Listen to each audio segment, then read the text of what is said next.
فاسألوا أهل الذكر إن كنتم لا تعلمون۔ بسم اللہ الرحمن الرحیم، السلام علیکم۔ فتویٰ آن کرنٹ ایشوز کے ساتھ میں ہوں آپ کا میزبان علی امیس اور آپ دیکھ رہے ہیں پیغام ٹیلی ویژن۔ امید کرتے ہیں آپ جہاں ہوں گے خوش ہوں گے، بخیر و عافیت ہوں گے اور ہمیں بھی اپنی دعاؤں میں یاد رکھتے ہوں گے۔ حسب معمول پیر اور جمعرات کو آپ کی خدمت میں حاضر ہوتے ہیں اور ایک نئے انوائرمنٹ کے ساتھ آج ہم حاضر ہوئے ہیں، ایک نئی انرجی کے ساتھ۔ تو امید کرتے ہیں یہ انرجی، یہ انوائرمنٹ انشاءاللہ جو ہماری روٹین تھی، ہمارا کام تھا، اس کو مزید ایکسل کرے گی، مزید انہینس کرے گی انشاءاللہ۔ الحمدللہ ہمارے ساتھ مفتیان کرام کا پینل موجود ہوتا ہے۔ آپ بھی اس پروگرام میں لائیو کالز کے تھرو شریک ہو سکتے ہیں۔ کرنا کیا ہے؟ کرنا آپ کو سمپل یہ ہے کہ پیغام ٹیلی ویژن کی جانب سے دیے گئے UAN نمبر پہ کال کرنی ہے۔ وہ نمبر نوٹ فرما لیجئے، 042117000000 یعنی 042111700000۔ اس کے علاوہ آپ ہمیں واٹس ایپ کے نمبر پہ بھی رابطہ کر سکتے ہیں اور اپنے شرعی مسائل کا حل جان سکتے ہیں۔ آپ وائس نوٹ کی صورت میں بھی میسیج کر سکتے ہیں اور ٹیکسٹ میسیج کی صورت میں بھی آپ پیغام اپنا بھیج سکتے ہیں۔ وہ بھی نمبر نوٹ فرما لیں، 0321565200 یعنی 0321565200۔ الحمدللہ پیغام ٹیلی ویژن کے جتنے بھی ناظرین ہیں ان کے لیے جو ہمارے ساتھ جو شخصیات ہمارے اسٹوڈیوز میں موجود ہوتی ہیں کسی بھی قسم کے تعارف کے محتاج نہیں ہیں۔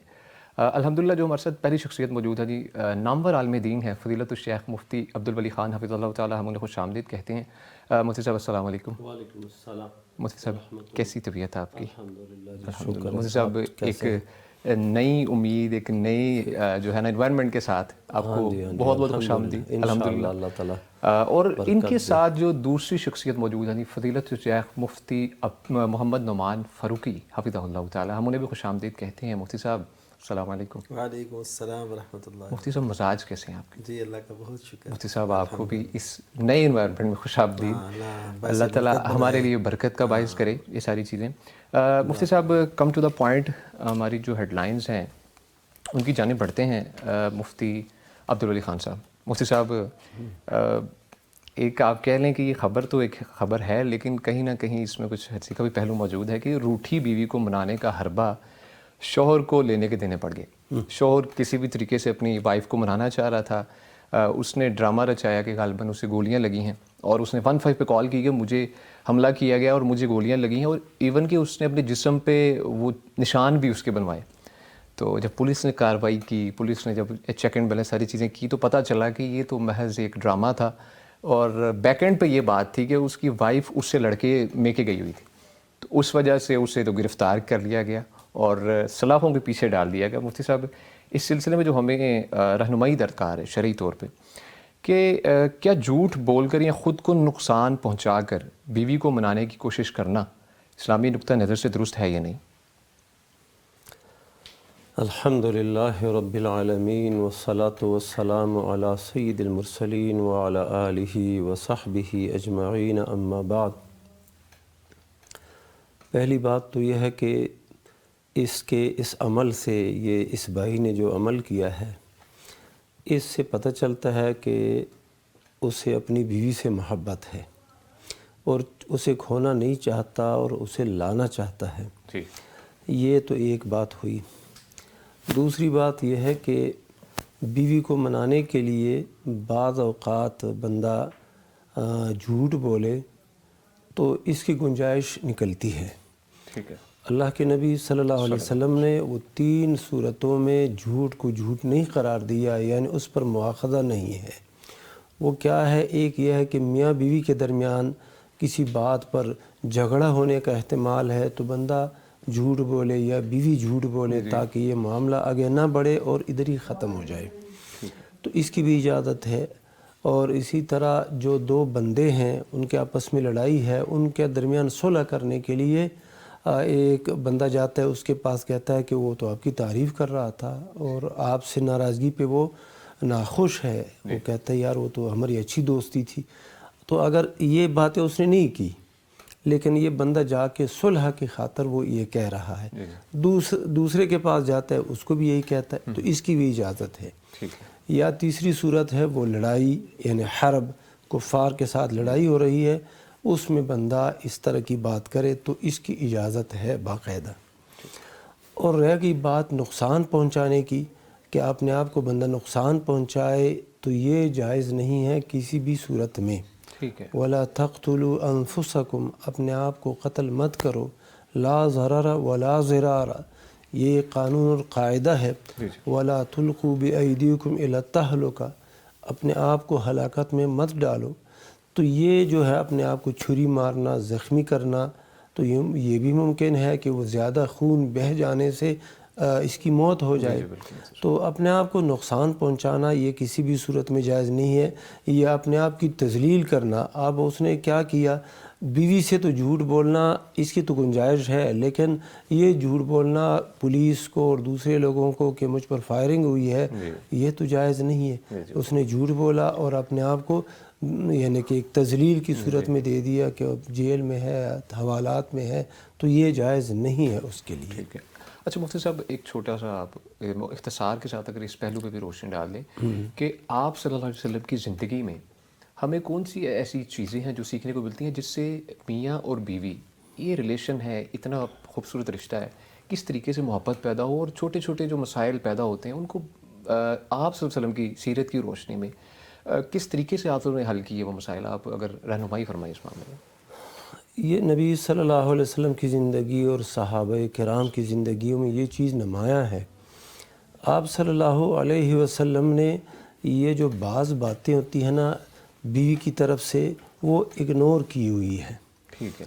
اچھا یعنی دیکھو، ایک دفعہ ایسے ہوا، نبی صلی اللہ علیہ وسلم عائشہ رضی اللہ تعالیٰ عنہ کے گھر تھے، مہمان بھی آئے ہوئے تھے، تو دوسری بیگم نے کوئی کھانے کی چیز بھیجی تو خادمہ کے ہاتھ پہ وہ بھیج کے، تو عائشہ رضی اللہ تعالیٰ عنہ کو یہ برا لگا کہ آپ صلی اللہ علیہ وسلم میرے گھر میں ہیں اور یہاں پر مہمان تشریف فرما ہے، اور میں کیا نہیں تیاری کر سکتی کہ وہاں کی طرف سے بھی کھانا آ رہا ہے۔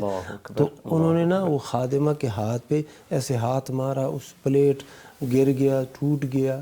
تو اللہ کے نبی صلی اللہ علیہ وسلم نے وہ کھانا جو تھا نا، وہ چونکہ ٹھوس سی چیز تھی، تو وہ اٹھا کے کیا کیا، دوسرے پلیٹ میں ڈالا، اور جو ہے اس خادمہ کو عائشہ کے گھر سے پلیٹ دے کے واپس بھیج دیا، اور یہ کہہ دیا کہ غارت امکم، آپ کی والدہ کو غیرت آ گئی کہ میرے گھر میں ہیں اللہ کے نبی صلی اللہ علیہ وسلم، تو آپ کی طرف سے کھانا آ رہا ہے۔ آپ نے اس کو اگنور کیا، لیکن جو تبادلہ ہو سکتا تھا چیزوں کا، اس چیز کی نقصان ہو گئی، وہ پلیٹ ان کو دلوا دی، تو یہ ہے۔ پھر آپ صلی اللہ علیہ وسلم نے یہ فرمایا ہے، لا یفرق مؤمن مؤمنۃ ان کرہ منہا خلقا رضی منہا آخر، کہ مومن شخص اپنی مومنہ بیوی سے بالکل نفرت نہ کرے، اگر اس کی ایک عادت ناپسند ہے تو اس کی دوسری عادت جو ہوگی وہ پسند ہوگی۔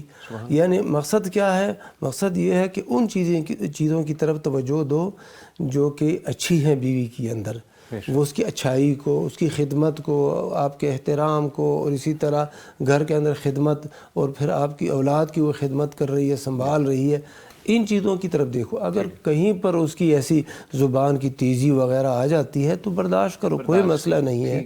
یہ آپ صلی اللہ علیہ وسلم نے فرمایا۔ قرآن مجید کے اندر تو اس کی مزید وضاحت ہے کہ اگر ایک عورت چڑھائی کرتی ہے خاوند کے اوپر اور اپنے آپ کو بلند سمجھتی ہے، نافرمانی کرتی ہے، تو اللہ سبحانہ و تعالیٰ نے یہ فرمایا وَاللَّاتِي تَخَافُونَ نُشُوزَهُنَّ، وہ خواتین، وہ بیویاں جن کی نافرمانی اور چڑھائی سے تم اندیشہ رکھتے ہو، تو فَعِذُوهُنَّ، ان کو نصیحت کرو، واعظ کرو، قرآن و سنت کی آیات بتاؤ۔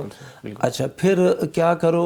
وَاهْجُرُوهُنَّ فِي الْمَضَاجِعِ، جو لیٹنے کی جگہ ہے نا، بستر الگ کر دو، بیڈ پہ ان کے ساتھ مت سو جاؤ، اپنا بستر الگ کر دو، نیچے سو جاؤ، اس سے بھی عورت کو نصیحت ہو جاتی ہے۔ تیسری صورت یہ ہے کہ وَضْرِبُوهُنَّ، پھر ان کو تھوڑا سا ضرب بھی لگاؤ۔ حدیث میں وضاحت آ گئی ہے کہ ضرب مارنا ہے، لیکن وہ چہرے پہ نہیں مارنا، اور نازک اعضاء پہ نہیں مارنا، اور ایسا بھی نہیں مارنا کہ زخم کا زخم ہو جائے یا نشان پڑ جائے، نیل پڑ جائے، یہ بھی نہیں. سو تھوڑا سا یعنی اپنے آپ کو وہ. جی مفتی صاحب، اس کے بعد جی مفتی صاحب اگر آپ کو میں ڈسٹرب کرتا ہوں، آپ جی جواب مجھے اشفاق صاحب بتا رہے تھے کہ کافی دیر سے کالر موجود ہے، لیکن انہوں نے کہا آپ جواب مکمل کریں. ایک صورت اور ہے، اگر اس سے بھی نہ عورت کی بات یعنی عورت نہیں سمجھی تو پھر اللہ سبحانہ و تعالیٰ نے ایک اور طریقہ بتایا ہے. فَبْعَثُوا، بھیج دو تم ایک حکم عورت کی جانب سے، منصف پنچ جو جرگے والا ہوتا ہے وہ عورت کے خاندان سے، ایک مرد کے خاندان سے، وہ ان کے سامنے یہ مسئلہ پیش کرو اور پھر اس طریقے کے ساتھ وہ جو فیصلہ کریں وہ قبول کرو. اگر یہ بھی نہیں ہے پھر آخری حل جدائی ہے جسے طلاق کہا جاتا ہے. بہت شکریہ مفتی صاحب. ہمارے ساتھ ایک کالر موجود ہے کافی دیر سے. جی محمد رمضان صاحب لیا سے ہیں. السلام علیکم. جی سر، وعلیکم السلام ورحمۃ اللہ وبرکاتہ. کیسے ہیں محمد رمضان صاحب؟ ٹھیک ہیں؟ اللہ کا کرم سر. آپ سنائیں، آپ ٹھیک ہیں؟ الحمدللہ جی، آپ کی دعائیں ہیں. آپ پہلے مفتی صاحبان کو میرا سلام تھا. وعلیکم السلام ورحمۃ اللہ. سر جی، صبح کو وقت جاگتے ہیں نا جب پانی بہت ٹھنڈا ہوتا ہے، جی پانی گرم نکال سکتے ہیں، ٹھنڈے پانی کے ساتھ وضو کر سکتے ہیں، گناہ تو نہیں ہوگا پانی ضائع کرنے کا. ٹھیک ہے جی، بہت شکریہ کال کرنے کے لیے. مفتی نعمان فاروقی صاحب. جی، حدیث مبارکہ میں جو اس کی وضاحت آئی ہے وہ یہ ہے کہ اگر تم نہر پر بھی ہو تو وہاں بھی وہ کرو، احتیاط کرو. اس کو حدیث کو بعض محققین نے ضعیف بھی کہا ہے، بہرحال حسن حدیث ہے. تو اس کا مطلب یہ ہے کہ نہر پہ بھی ہوں تو تب بھی احتیاط کرنی ہے کہ ہم وہ پانی ضائع نہ کریں. اور ہم ذرا وہ تصور کر لیں، وہ لوگ جن کو پانی بھی مہیا نہیں ہوتا، کہاں سے وہ لے کے آتے ہیں، تو پھر ہمیں ذرا حوصلہ ملے گا. باقی اس کا یہ بہترین حل ہے کہ آپ ضائع کرنے کی بجائے اس کو کسی طریقے سے گرم کر لیں تاکہ وہ یوٹیلائز کیا جائے. یوٹیلائز اس کو. اگر کوئی بھی صورت نہیں ہے، لیکن یہ ہے کہ انسانی جان جو ہے وہ بہرحال مقدم ہے. اگر ٹھنڈے پانی سے کوئی مشکل لاحق ہو جائے، بیماری یا کوئی ایسے خطرے ہوں، پھر وہ تھوڑا پانی ویسٹ کر کے تو گرم نکلوا لیں اور اسے کر لیں، یہ ٹھیک ہوگا. جی مفتی صاحب، اس بارے میں نا میں اس طرح مشورہ دیتا ہوں کہ آپ وہ پانی کسی بالٹی میں وہ ٹوٹی کھول کے وہ بالٹی میں ڈالیں، اور جب گرم پانی آنا شروع ہو جائے تو پھر آپ وہ بند کر کے نا وضو کر لیں. اور یہ جو پانی ہے، مثلا بندے نے واش روم جانا ہی ہوتا ہے نا، پھر وہاں پر اس نے پانی بھی ڈالنا ہوتا ہے، تو یہ پانی وہاں پہ ڈالیں تو ضائع نہیں ہے، جو مواد ہے وہ نیچے چلا جائے گا. اسی طرح باقی مقاصد کے لیے بھی آپ اس کو استعمال کر سکتے ہیں، گھر کے دھونے کے لیے وغیرہ وغیرہ. ٹھیک ہے جی، بہت شکریہ مفتی صاحبان. مفتی نعمان فاروقی صاحب، مفتی صاحب ہماری سیکنڈ جو ہیڈ لائن ہے، ڈسکشن جو ہے، نارملی یہ چیز نا بہت زیادہ معاشرے میں پھیل چکی ہے کہ مخصوص ایام ہے ماہواری کے بچیوں سے ریلیٹڈ ان کو ڈسکس نہیں کیا جاتا، اس کو بہت پرائیویٹلی مینیج کیا جاتا ہے. اور ایون کہ جو ہمارے پاس خبر ہے وہ بھی اسی سے ریلیٹڈ ہے کہ ایک خاتون ہے، انہوں نے بیسیکلی یہ ٹھانی ہوئی تھی، ان کا پورا پراپر انٹرویو بھی ماشاءاللہ، کہ اپنی بچیوں کو اس تکلیف دہ تجربے سے گزرنے نہیں دوں گی، جس سے وہ خود گزر چکی تھی. کہ وہ اپنا لکھتی ہیں، چھوٹا سا اگر میں آپ کو بتا دوں اس کے بارے میں، وہ لکھتی ہیں کہ اسکول کا جب یہ ایام مخصوص ایام جو ماہواری کے آغاز ہوا پہلی دفعہ، تو کہتی ہے میرے لیے بہت تکلیف دہ عمل تھا، مجھے بتایا نہیں گیا تھا اس بارے میں، اور میں ڈر کے مارے واش روم میں چھپ گئی اور بہت دیر اپنے کو بند رکھا اپنے آپ کو. اس سلسلے میں مفتی صاحب ہمیں نارملی گائیڈنس نہیں دی جاتی بچیوں کو، تو جو مفتی صاحب اس کو ہم ڈسکس کرتے ہیں، لیکن کالر ہمارے ساتھ موجود ہے. جی السلام علیکم. وعلیکم السلام. جی میرا علی بیٹا، کیا حال ہے آپ کا؟ الحمدللہ. جی کیا پوچھنا چاہیں گے؟ میرا دونوں مفتی صاحبان کو بہت بہت سلام. جی وعلیکم السلام. میں نے علی صاحب علی بیٹا پوچھنا تھا، ایک تو بچوں کے رشتے کی کوئی دعا بتا رہے جی مفتی صاحب.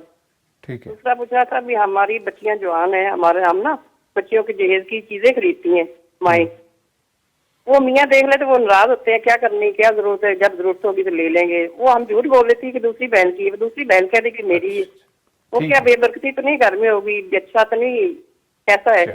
تیسرا یہ پوچھنا تھا بھی ہمارے نا حکمران صحافی ایک دوسرے کے نیچا بہت دکھاتے ہیں، کیا پاکستان کی عزت ہوتی ہے، بےزتی ہوتی؟ ٹھیک ہے جی، بہت شکریہ کال کرنے کے لیے مفتی عبدالولی خان صاحب۔ مفتی صاحب 3 سوالات ہیں۔ پہلا تو ہم مفتی نعمان فاروقی صاحب کی جانب بڑھیں گے کیونکہ وظائف کا سلسلہ ہے، ہاں جی، شادی سے متعلق کہ شادی نہیں ہو پا رہی، اس سلسلے میں دوسرا جو سوال ہے پہلے آپ اس کا جواب دے دیجیے جو انہوں نے پوچھا ہے مفتی جی دوسرا سوال کیا تھا؟ صاحب۔ مجھ سے انہوں نے پوچھا ہے کہ جہیز کے سلسلے میں بیٹیاں جوان ہیں تو وہ سامان اکٹھا کرتے رہتے ہیں بغیر ہسبینڈ کے علم میں لائے، اور انہیں وہ پوچھتے ہیں جی آپ یہ کیوں چیزیں لا رہے ہیں، وہ کہتی ہیں جی اس بات کو مینیج کرنے کے لیے کہ میں اپنی بہن کے لیے لائی ہوں، کیونکہ وہ غصہ ہوتے ہیں ہسبینڈ کے یہ تو جب ٹائم آئے گا تب آ جائیں گے، تو ایسا کرنا درست ہے یا نہیں ہے؟ یہ اس کی گنجائش تو نکلتی ہے، ٹھیک ہے، کیونکہ وہ ضائع تو نہیں کر رہی بلکہ ایک اہم مقصد کے لیے ان کو جمع کر رہی ہے بیٹیوں کی جہیز کے لیے۔ تو یہ پہلے جو ہم نے ڈسکس کی ہے نا کہ کچھ بات عورت کی جانب سے خاوند کی جانب سے جو حقیقت پر مبنی نہ ہو، لڑائی سے بچنے کے لیے یہ بات کی جا سکتی ہے۔ جی ٹھیک ہے، بہت شکریہ مفتی صاحب۔ مفتی نعمان فاروقی صاحب، مفتی صاحب وظیفہ بتا دیجیے، شادی نہیں ہو پا رہی بچوں کی۔ وظیفہ یہی ہے کہ اللہ تعالیٰ سے دعا کی جائے تو انہیں یہ انعام دیا اور اس کے لیے ایک مناسب رشتہ، دیندار اور اچھا رشتہ جو عزت سے جی سکے ایسا عطا کرتے۔ یعنی وہ رب ہے، پروردگار ہے، اور اس نے ہی اپنے تعارف میں یہ فرمایا کہ اس نے تمہارے نسب بھی بنایا اور تمہارا سحر یعنی سسرالی رشتہ دار بھی بنائے۔ تو اب سسرال جو ہے یہ ظاہر ہے وہ تلاش کرنا یہ ہماری کوشش ہے اور اللہ تعالیٰ کا فضل ہے کہ وہ ہمیں وہاں تک پہنچا دیتا ہے۔ تو اس وجہ سے ایک تو اپنی شرائط اور اس میں تعارف اور اچھے لوگوں سے، مخلص لوگوں سے نا مشورہ کہ یہ بچی ہے یا بچہ ہے، اس کا رشتہ کرنا ہے اور کہاں سے اور کیسے، اس سے کافی آسانی ہو جاتی ہے مخلص لوگوں سے۔ ہاں مخلص لوگ، ٹھیک ہے، اور اس کے ساتھ ساتھ اللہ تعالیٰ سے دعا، ربنا آتنا فی الدنیا حسنہ، یہ بڑی جامع دعا ہے۔ اس میں حسنہ میں ہر قسم کی اچھائی آ جاتی ہے، وہ چاہے رشتوں سے متعلق ہو، معاش سے متعلق ہو، ہر قسم کی اچھائی اس کے اندر موجود ہے۔ تو ربنا آتنا فی الدنیا حسنہ وفی الآخرۃ حسنہ وقنا عذاب النار، یہ، اور ربی انی لما انزلت الی من خیر فقیر، یہ یعنی عورت ٹھیک ہے، یہ دعا کرے، مرد ہے عورت ہے وہ یہ دعا کرے، یعنی یہ تو ہے مرد کے لیے دعا، لیکن وہ عورت بھی اسی مفہوم میں دعا کر لے، اور اس کے ساتھ ساتھ وہ یہ کریں کہ اللہ تعالیٰ سے ضرور یہ ان اوقات میں کرے جن میں دعا قبول ہوتی ہے، تو انشاءاللہ اللہ تعالیٰ نوازیں گے ضرور۔ بہت شکریہ مفتی صاحب۔ مفتی عبدالولی خان صاحب، مفتی صاحب ان کا جو تیسرا سوال تھا کہ آج کل کوئی بھی معاملات ہیں ہم نیچا دکھانے کی کوشش کرتے ہیں کسی دوسرے کو، اس سلسلے میں کیا رہنمائی درکار ہے ہمارے معاشرتی جو رویے ہیں ان کو بہتر کرنے کے لیے؟ یہ جو مسلمان کو نیچا دکھانے کی کوشش ہے وہ صحافی کی جانب سے ہو، کسی اور شخص کی طرف سے ہو، رشتہ داروں میں بھی ایسا ہوتا ہے، دیگر افراد میں بھی ایسا ہی ہوتا ہے، یہ جائز نہیں ہے۔ تو اللہ کے نبی صلی اللہ علیہ وسلم نے ایک حدیث میں فرمایا ہے کہ اس بندے کے لیے یہی گناہ کافی ہے ان یحقر اخاہ المسلم، کہ وہ اپنے مسلمان بھائی کو حقیر جانے۔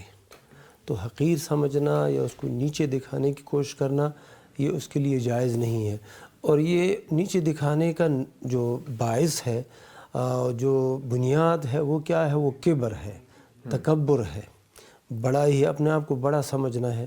اور اس کے متعلق اللہ کے نبی صلی اللہ علیہ وسلم نے فرما دیا ہے کہ جس شخص کے دل میں رائی کے دانے کے برابر بھی تکبر ہے وہ جنت میں نہیں جائے گا۔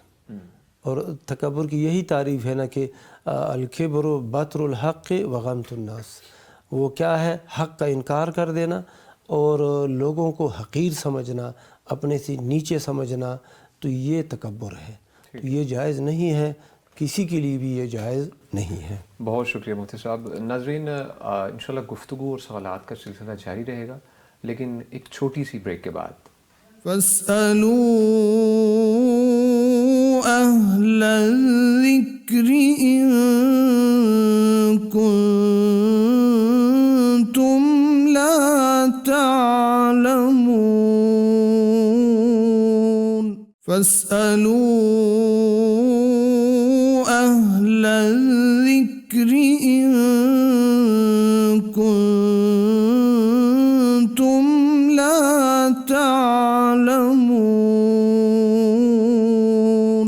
ویلکم بیک جی. گفتگو کا سلسلہ آگے بڑھائیں گے لیکن آپ کو ریمائنڈ کرواتے چلیں کہ آپ یوٹیوب پہ بھی اپنے لائیو سوالات کمنٹ سیکشن میں پوچھ سکتے ہیں, اور جوائن کرنے کے لیے آپ نے پیغام T V official live search کرنا ہے, اور انشاءاللہ وہاں پر بھی لائیو پروگرام دیکھ سکتے ہیں اور اپنے سوالات مفتیان کرام سے پوچھ سکتے ہیں. مفتی نعمان فاروقی صاحب, مفتی صاحب کم ٹو دا ٹاپک, اپنی ہیڈ لائن کی جانب بڑھتے ہیں جو کہ ادھوری رہ چکی تھی. کہ مفتی صاحب ماہواری سے متعلق تھا, ایک ماں نے ماشاءاللہ بڑا اچھی طریقے سے یہ معاملہ شروع کیا ہے. انہوں نے یہ سوچا ہے کہ یہ پوری ڈاکومنٹری ہے ان پہ, اور انہوں نے یہ عہد کیا تھا کہ بچوں کو, اپنی جو بچیاں ہیں ان کو اس تکلیف سے نہیں گزارنا جس سے وہ خود گزر چکی ہیں. کیونکہ نارملی سمجھا جاتا ہے کہ شاید اس کو چھپا لینا, بہت زیادہ پرائیویٹ کر لینا اور بچیوں کو اس کے بارے میں نہ بتانا غیر اخلاقی بات سمجھی جاتی ہے ہمارے معاشرے میں اس وقت. تو مفتی صاحب, جو کہ اوبویسلی مشکل کا باعث ہوتی ہے جب پہلی دفعہ بچیوں پہ یہ معاملہ آتا ہے, ایون کہ بچیاں تو مینٹلی طور پہ سک ہو جاتی ہیں. وہ ماں بھی یہی لکھتی ہے کہ جب مجھے فرسٹ ٹائم یہ ہوا معاملہ تو میں نے تو خود کو واش روم میں بند کر لیا اور میں باہر نہیں نکل رہی تھی, اور پھر والد صاحب نے بولا بیٹا یہ ایسے معاملہ ہے اور یہ ہر مہینے معاملہ چلتا ہے, اس میں پریشان ہونے کی بات نہیں. جو ہمیں مفتی صاحب اس کو ڈسکس کرنے کا جو مقصد ہے مین, کہ اسلامک پوائنٹ آف ویو سے شریعت ہماری کیا کہتی ہے کہ یہ جو ماہواری کے متعلق بچیوں کو عام طور پر بر وقت آگاہ نہیں کیا جاتا, اور جو پہلی ماہواری پر بچیاں بہت پریشان ہو جاتی ہیں, اس معاملے میں بچیوں کو آگاہی دینا اور اس چیز کے بارے میں ایجوکیٹ کرنا کتنا ضروری ہے ہمارے شرعی پوائنٹ آف ویو سے؟ صحیح. اللہ تعالیٰ بہت ہی غیرت والا ہے. نبی کریم صلی اللہ علیہ وسلم کی تعلیمات میں بھی غیرت اور سب کچھ بڑا نمایاں ہے. تو جن امور سے قرآن اور سنت میں بالکل عیاں سے کیا گیا ہے, اسے ہم اگر عیاں طور پر ہی بیان کر دیں تو وہ زیادہ بہتر ہے. اب دیکھیے کہ ایسی مشکلات ہوتی ہیں گھروں کے اندر کہ ظاہر ہے بیٹیاں بیٹے ہمارے بھی ہوتے ہیں, تو وہ بیٹیوں کے مسائل علیحدہ ہوتے ہیں, بیٹوں کے علیحدہ ہوتے ہیں. اب ہم بچوں سے کہتے ہیں کہ آپ نماز پڑھیں, تو وہ کہتے ہیں کہ آپ وہ ان سے تو کہہ نہیں رہے, ہم سے کہیں جا رہے ہیں نماز پڑھیں. تو اب ان کو اگر یہ شعور ہو کہ یہ اللہ تعالیٰ نے لکھا ہوا ہے تو وہ یہ سوال ہی نہ کریں. اور نبی کریم صلی اللہ علیہ وسلم نے اس حوالے سے جو بیان فرمایا, جب حضرت عائشہ رضی اللہ تعالیٰ عنہ عمرے کے ایام میں حج کا جب موقع تھا تو اس میں وہ ہو گئیں ان مخصوص ایام سے, تو تب نبی کریم صلی اللہ علیہ وسلم نے ان کو تسلی دی. وہ بھی ایسے پریشان تھی کہ لوگ اب طواف کر کے جائیں گے اور میں ویسے واپس جاؤں گی. تو آپ صلی اللہ علیہ وسلم نے ان کو سے یہ فرمایا کہ اللہ تعالیٰ نے بنات آدم پہ یہ چیز لکھی ہوئی ہے, یعنی یہ فطرتی تقاضا ہے. یعنی سب سے پہلے ہم نے شعور یہ دینا ہے کہ جیسے ایک پودا ہے وہ بڑھتا ہے تو اس کے مختلف شاخیں اور یہ نکلتی ہیں, تو اسی طرح جب انسان کے اندر یہ جوانی کا اظہار ہوتا ہے, وہ چاہے مرد ہے یا عورت, تو اس کی بھی کوئی علامات نمایاں ہوتی ہیں. تو عورت کے لیے یہ ایک علامت ہے اور یہ بڑی اس کے لیے ایک اچھی علامت ہوتی ہے. اگر یہ نہ ہو تو عورت تو ظاہر ہے پریشانی کے عالم سے گزرتی ہے نا, کہ بڑی بھی ہو گئی اور اس کو یہ ان ایام کا سامنا نہیں ہے تو بڑی. تو اس وجہ سے ہمارے معاشرے کے اندر یہ شعور ہونا چاہیے. اب دیکھیے حضرت ابن عباس رضی اللہ تعالیٰ عنہ نبی کریم صلی اللہ علیہ وسلم کے دور میں, یعنی آخر تک ان کی عمر جو ہے, جب نبی صلی اللہ علیہ وسلم اس دنیا میں حیات تھے تو 13 برس تھی ان کی عمر, حضرت ابن عباس رضی اللہ تعالیٰ عنہ. اور وہ قرآن مجید کی ان آیات کی تشریح بھی ان سے ثابت ہے جو بالکل عورتوں سے متعلق مسائل ہیں. یعنی بالکل چھوٹی عمر میں انہوں نے یہ مسائل سیکھے اور امت کو بتائے. اس کا مطلب ہے نبی کریم صلی اللہ علیہ وسلم نے بھی نہیں روکا, وہ سیکھتے تھے, اور انہوں نے وہ ایسی باتیں بھی بیان کی جو خاص عورتوں سے متعلق ہیں. اچھا, پھر اسی طرح قرآن مجید میں اللہ تعالیٰ نے جو فرمایا یسألونک عن المحیض, یہ آپ سے حیض کے متعلق پوچھتے ہیں, تو قل هو اذن فاعتزلوا النساء فی المحیض, کہ آپ کہہ دیں کہ یہ تو ایک تکلیف ہے, یعنی ایک ایسی تکلیف ہے جو ذرا بنات آدم پہ لکھی ہوئی ہے. ایسی تکلیف نہیں ہے کہ یہ نہ آئے صحیح, ایک مشکل ہوتی ہے. اور اسی مشکل کی وجہ سے آپ کو ایک شریعت کا راز بتا دوں کہ شریعت نے ان دنوں کے اندر طلاق دینے سے منع کیا ہے خامند کو, اس تکلیف کی وجہ, کیونکہ وہ خود ایک تکلیف میں ہوتی ہے, اس سے کوئی اونچ نیچ ہو سکتی ہے, اس کے لہجے میں تلخی ہو سکتی ہے, اور یہ ایسے سمجھے اس فطرت کا ایک حصہ ہے جو اللہ تعالیٰ نے لکھی ہوئی ہے. تو اس کو اسی طرح ماننا, اسی طرح اس کی تعلیم کرنا, لوگوں کو سمجھانا, اویئرنیس دینا. بلکہ گھروں کے اندر ہم دیکھیے ان معاملات میں شرم کرتے ہیں جن میں شرم نہیں کرنی چاہیے, اور جن میں شرم کرنی چاہیے ان میں نہیں کرتے.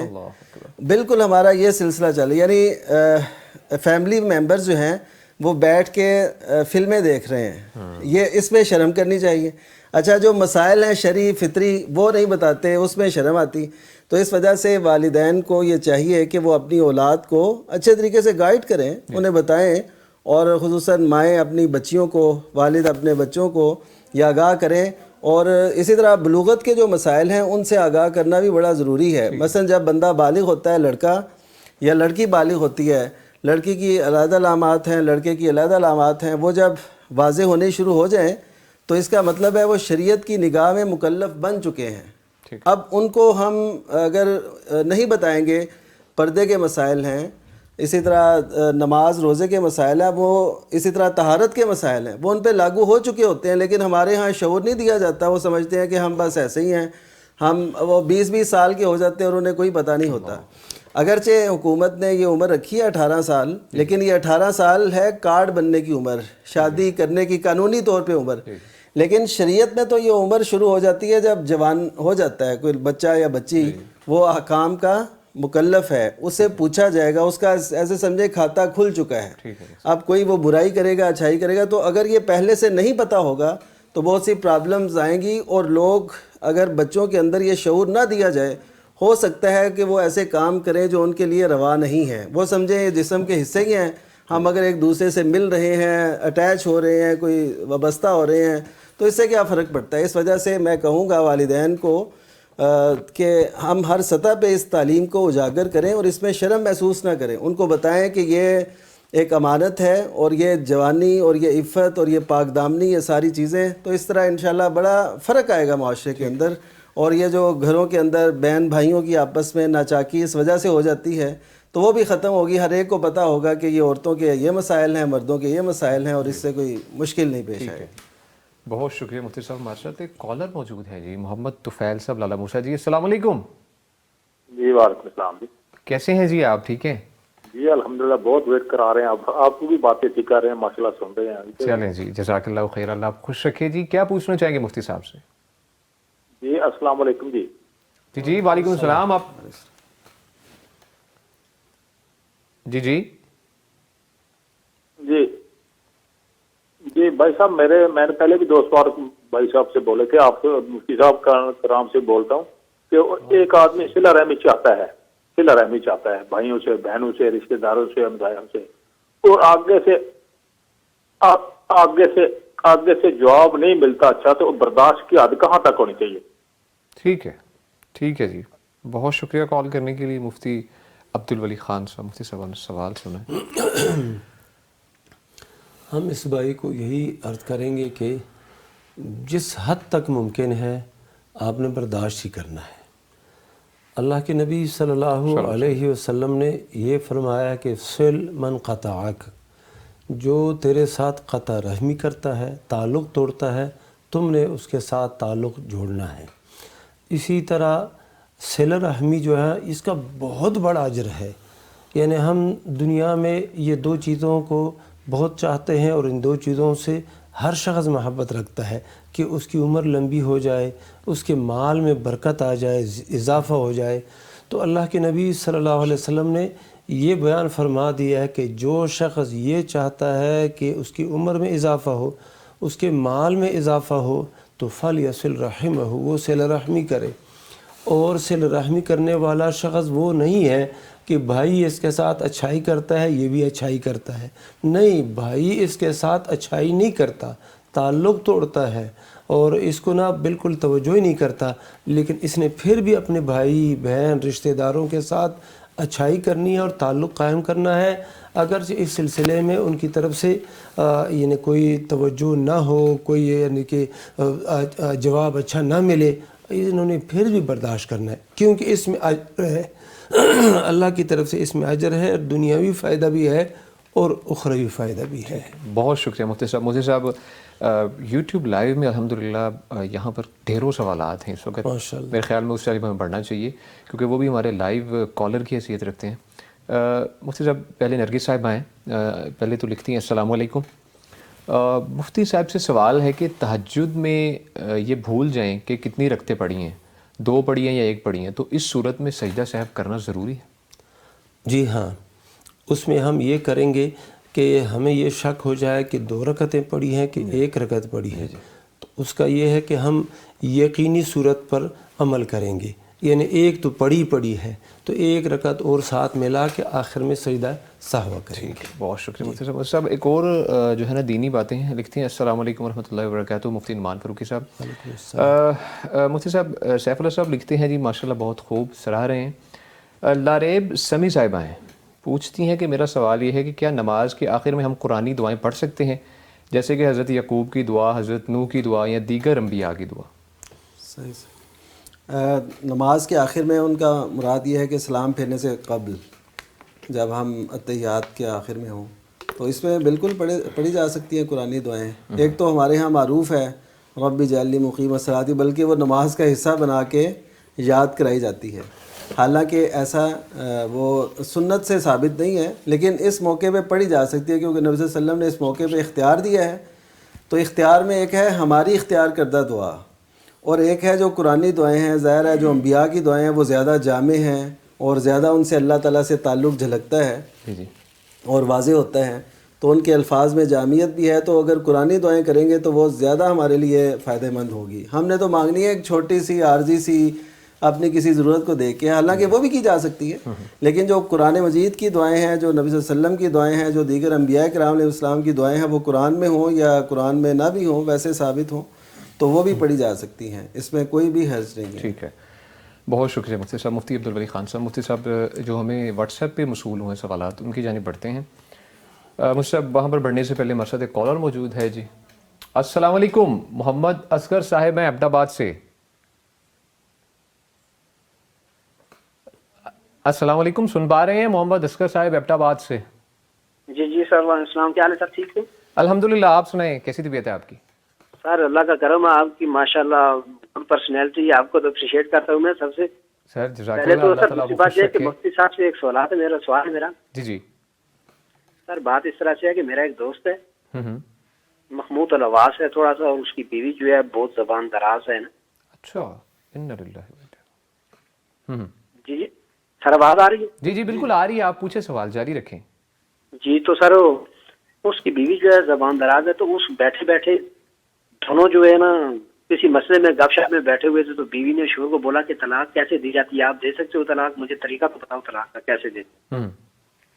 تو اس نے بیچارے نے جو ہے اس کا نام لے کے تم فلانی تمہارا والد، تو اس نے 3 بار جو اسے بول دیا کہ آپ میرے یہاں کے نکاح سے فارغ ہو۔ تو اس نے دیکھ کے بولا کہ اس طرح دی جاتی ہے، تو اس نے بولا یہ کیا کیا تم نے بیچارے، یہ تو تم نے مجھے دے دی، میں تو طریقہ پوچھ رہی تھی تم سے۔ تو اب سر اس کا کوئی سولوشن پلیز مہربانی کر کے، وہ بیچارہ غریب آدمی ہے، ماں باپ نہیں ہے، تو اب اس کا کیا حل کریں؟ مفتی صاحب سے میری آج جانا گزارش ہے کہ کوئی اس کا حل بتائیں۔ بہت شکریہ جی کال کرنے کے لیے مفتی عبدالولی خان صاحب۔ یہ سوال انہوں نے بھی پوچھا ہے اور بعض دیگر مواقع پر بھی یہ سوال پوچھا جاتا ہے۔ یہ ڈراموں میں نا ایک دوسرے کو طلاق دیتے ہیں، وہ بعض اوقات حقیقی میاں بیوی ہوتے ہیں تو طلاق دے دیتے ہیں۔ طلاق کا یہ جو مسئلہ ہے نا، ایک ہے حکایت، ہم اس کو فقہی زبان میں اس کو حکایت کہتے ہیں، یعنی نقل۔ یہ جو طلاق انہوں نے دی ہے، طلاق نہیں دی بلکہ طلاق کی حکایت کی ہے، طلاق کے طریقے کو نقل کیا ہے، تو یہ عذر و شرع طلاق نہیں ہے، کیونکہ اس بندے کی ایک تو نیت بھی یہ نہیں تھی اور نہ ہی اس مذاق میں دے رہا تھا، بلکہ یہ اس کو طلاق کا طریقہ سمجھا رہا تھا کہ طلاق ایسے ہے، تو اس کو حکایت کہتے ہیں یا نقل کہتے ہیں۔ تو حکایت سے یا نقل کرنے سے طلاق واقع نہیں ہوتی، یعنی ایک تمثیل وہ کر رہے تھے اور ایک ایکٹنگ وہ کر رہے تھے، تو اس بنیاد پر یہ طلاق نہیں ہوئی۔ بلا شک و شبہ وہ میاں بیوی ہیں اور آپس میں اپنی زندگی صحیح طریقے سے گزاریں۔ بہت شکریہ مفتی صاحب۔ ناظرین سوالات کا سلسلہ اس طرح جاری رکھیں گے لیکن ایک چھوٹی سی بریک کے بعد۔ فاسألوا أهل الذكر إن كنتم لا تعلمون فاسألوا أهل الذكر الذكر إن كنتم لا تعلمون. ویلکم بیک جی. گفتگو کا سلسلہ ہم آگے بڑھائیں گے. آپ کو ریمائنڈر کرواتے چلیں کہ آپ واٹس ایپ پہ بھی ہمیں میسیجز اپنے ریٹن بھیج سکتے ہیں. نمبر نوٹ فرما لیجیے 0321565200. مفتی عبدالولی خان صاحب، مفتی صاحب اپنے سوالات کی جانب بڑھتے ہیں. یوٹیوب پہ بھی ہمیں کچھ سوالات موصول ہوئے ہیں مفتی صاحب. پوچھا گیا ہے یو کے سے. سب سے پہلے تو السلام علیکم ورحمۃ اللہ وبرکاتہ. وعلیکم السلام. بہت اچھا ہوتا ہے، آپ کو ریگولر دیکھتے ہیں مفتی صاحب، وہ فرما رہے ہیں. اور سوال پوچھا ہے کہ ولیمے کا کوئی وظیفہ بتا دیجیے، ولیمے کے لیے کوئی وظیفہ بتا دیجیے. یعنی ان کا مطلب اگر یہ ہے نا کہ ولیمہ تو تب ہوتا ہے جب بندے کی شادی ہوتی ہے. جی جی مفتی صاحب. تو وہ شاید وہ یہ چاہتے ہوں کہ شادی کا وظیفہ بتائیں، تو ہم ان سے یہ کہتے ہیں. یا پھر رخصتی کا چاہ یا پھر مفتی صاحب ہو سکتا ہے نکاح ہو گیا ہو، نکاح ہوا ہو اور وہ رخصتی اور اس کے بعد ولیمہ. ہم دعا بھی کرتے ہیں اللہ تعالیٰ اس بھائی کا جو ولیمہ ہے وہ جلد سے جلد اس کے اسباب میسر فرمائے. اور دوسری بات یہ ہے کہ اس کے لیے کوئی خاص وظیفہ تو نہیں ہے، بس یہی ربنا آتنا فی الدنیا حسنہ وفی الآخرۃ حسنہ وقنا عذاب النار، یہ دعا پڑھے. ٹھیک ہے. اور اسی طرح درود شریف پڑھ کے اللہ کی حمد و ثنا الحمدللہ رب العالمین، پھر درود شریف پڑھیں نماز والی، اور پھر اس کے بعد جو ہے نا دعا مانگے کہ اللہ میرا وسیلہ ولیمہ آسان فرما اور یہ رخصتی کا بندوبست فرما، پھر حمد و ثنا اور اس کے بعد درود شریف، انشاءاللہ کام ہو جائے گا. ٹھیک ہے جی، بہت شکریہ مفتی عبدالولی خان صاحب. مفتی نعمان فاروقی صاحب، مفتی صاحب پہلے ہمارا یہ سوال بہن پوچھ چکی ہیں، دوبارہ ان کا کمنٹ آیا یوٹیوب پہ کہ مفتی صاحب سے معذرت، میں اصل میں پوچھنا یہ چاہ رہی تھی کہ نماز میں درود پاک کے بعد سلام سے پہلے جب ہم دعا پڑھتے ہیں اس وقت انبیاء کی دعائیں پڑھ سکتے ہیں کیا؟ یہ سوال تھا، معذرت کے ساتھ دوبارہ بتا دیجیے گا.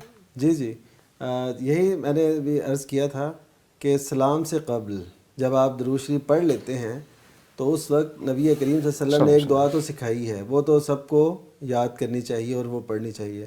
اللہم انی اعوذ بک من عذاب القبر ومن عذاب جہنم واعوذ بک من فتنۃ المسیح الدجال واعوذ بک من فتنۃ المحیا والممات واعوذ بک من الماثم والمغرم. یہ جو ہے نا مختلف احادیث میں الفاظ، تو یہ ایک تو دعا ہمیں سب کو یاد کرنی چاہیے. تو نبی صلی اللہ علیہ وسلم نے تعلیم دی، بلکہ علماء نے یہ لکھا ہے کہ اس کو لازم پڑھنا چاہیے، یعنی اس کا اہتمام کریں باقاعدہ. اچھا، اس کے بعد پھر جو دعائیں مانگنی ہے نا، قرآنی دعائیں کوئی بھی آپ مانگ سکتے ہیں جو انبیاء کرام علیہ السلام نے مانگی اپنے لیے.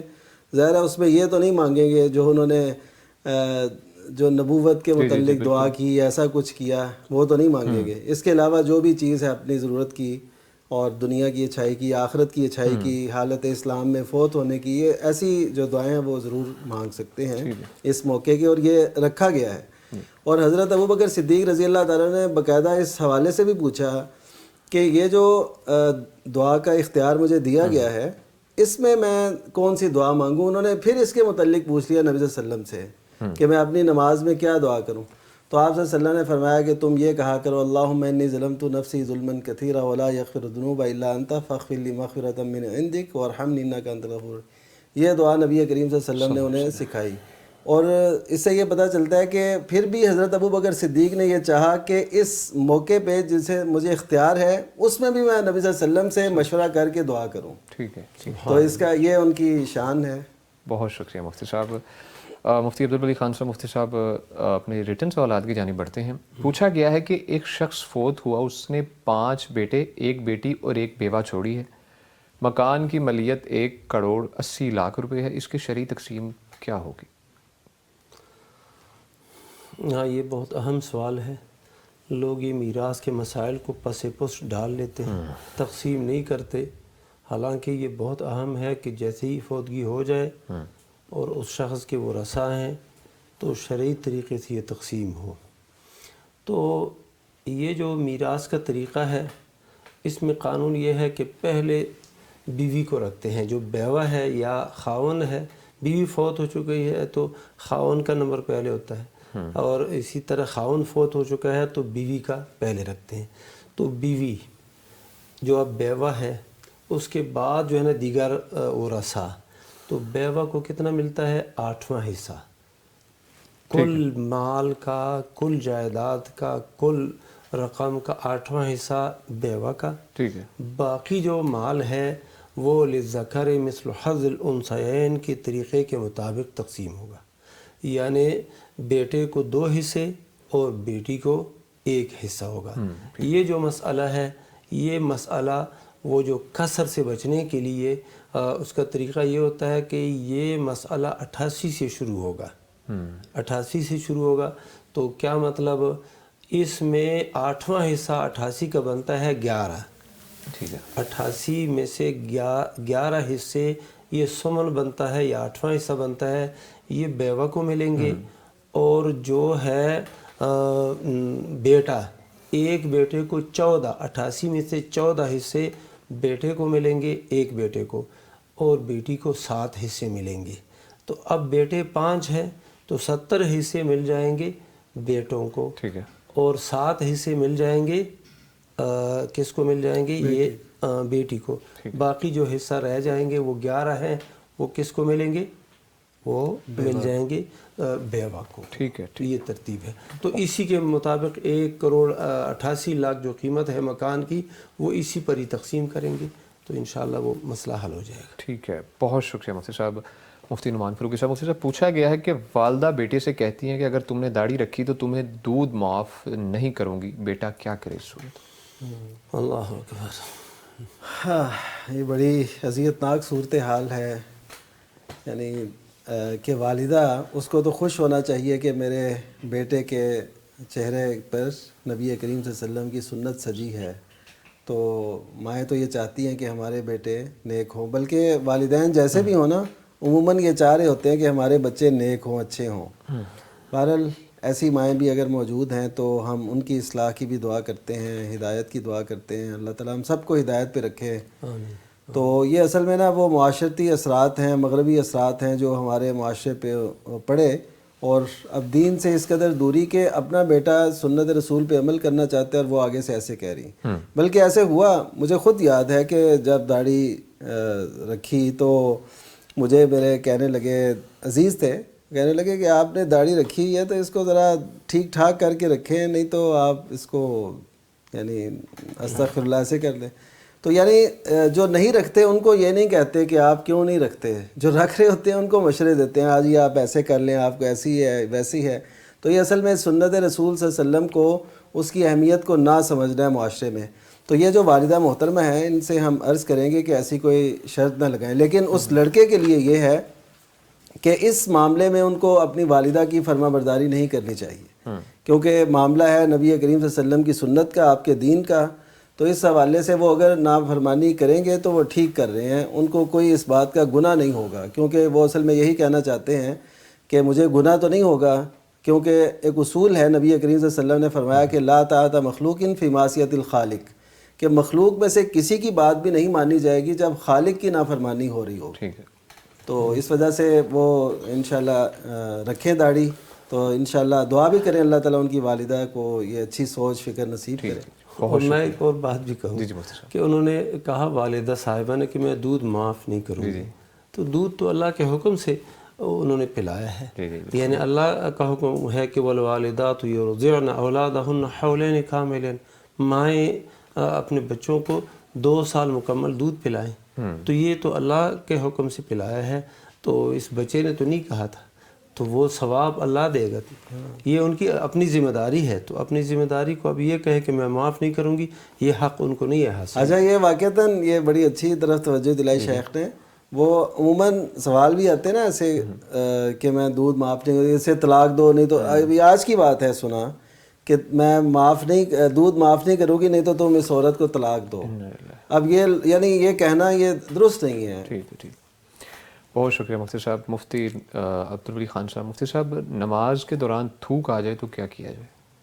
ہاں جی، نماز کے دوران تھوک آ جائے تو تھوک تو ایک تو ہے کہ نجس تو نہیں ہے نا، تو بندہ اس کو نگل لے، تھوڑا سا وقت وہ دورانیہ ہوتا ہے تو وہ نگل لے، اور اگر طبیعت نہیں مانتی تو پھر اسے نا کیا کرے، اللہ کے نبی صلی اللہ علیہ وسلم نے تو جو طریقہ بتایا ہے وہ یہی ہے کہ اس کو جب باہر مسجد کے باہر ایسی جگہ پہ جو مٹی وہاں پر پڑی ہوتی ہے تو وہ تھوک کو نا اپنے قدم کے نیچے پھینک دے، ٹھیک ہے، اچھا، یا بائیں طرف پھینک دے، ٹھیک ہے، کوئی حرج نہیں ہے۔ اگر یہ بھی ممکن نہیں اور آپ مسجد میں نماز پڑھ رہے ہیں ایسی جگہ میں جہاں پر تھوک پھینکنا مناسب نہیں ہے، تو پھر آپ اپنے جیب میں کوئی رومال ہے، کوئی کاغذ ہے، وہ لے کے اس کے اندر وہ تھوک ڈالے اور وہ پھر جیب میں ڈالے، جب مسجد سے باہر نکلے تو پھر اسے پھینک دے۔ ٹھیک ہے، بہت شکریہ۔ اور ایسا ثابت بھی ہے، نبی کریم صلی اللہ علیہ وسلم نے اپنا ایک دفعہ لعاب، وہ چادر جو تھی اس پہ وہ مل دیا اپنے ٹھیک کپڑے ہے، پہ۔ ٹھیک ہے، ٹھیک ہے، بہت شکریہ مفتی صاحب۔ مفتی نعمان فاروقی صاحب، مفتی صاحب پوچھا گیا ہے کہ دعا کے دوران وضو ٹوٹ جائے تو کیا کیا جائے؟ دعا کے لیے تو وضو شرط نہیں ہے، اچھا ٹھیک ہے، اور اسی طرح دعا کے دوران اگر ایسا ہو جائے تو اس کے لیے تو کوئی ایسی شرط نہیں ہے کہ آپ باوضو ہوں، تو اس وجہ سے دعا آپ جاری رکھیں۔ دعا کا تعلق تو ہے وہ اللہ تعالیٰ سے آپ مانگ رہے ہیں، یہ ٹھیک ہے کہ دعا کے جو آداب ہیں ان میں سے یہ سب باتیں شامل ہیں، لیکن اگر وہ وضو نہیں رہا تو پھر ٹھیک ہے، آپ دعا تو جاری رکھیں گے، کوئی اس میں حرج والی بات نہیں ہے۔ بہت شکریہ مفتی صاحب۔ مفتی صاحب ہمارے پاس وقت بہت کم ہے، اختصار کے ساتھ جواب چاہوں گا کہ بیوی کو خرچ دوں تو ماں باپ روکتے ہیں، تو اس صورت میں کیا کیا جائے؟ بیوی کا حق ہے اس کو خرچہ دینا، اخراجات برداشت کرنا۔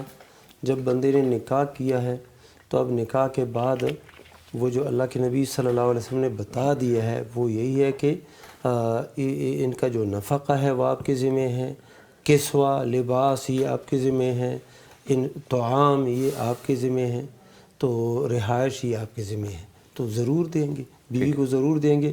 اور والدین اگر مانع بنتے ہیں، رکاوٹ بنتے ہیں، تو اس سلسلے میں ماں باپ کی بات نہیں ماننی چاہیے۔ ہاں اگر بیوی کو بندہ پیسہ دیتا ہے اور اسی کو ہی دیتا ہے، ماں باپ کو وہ نہیں دیتا، تو یہ درست نہیں ہے۔ ماں باپ کی بھی خدمت ہونی چاہیے اور بیوی کی بھی خدمت ہونی چاہیے۔ ہر ایک کو وَآتِ كُلَّ ذِي حَقٍ حَقَّهُ، جو حقدار ہے اس ہر حقدار کو ان کا حق ملنا چاہیے، تو یہ نہیں ہے کہ ایک کی وجہ سے دوسرے کا حق مارا جائے۔ بہت شکریہ مفتی صاحب۔ ہمارے ساتھ مفتی عبدالولی خان صاحب شریک تھے اور الحمدللہ ساتھ میں موجود تھے مفتی نعمان فاروقی صاحب۔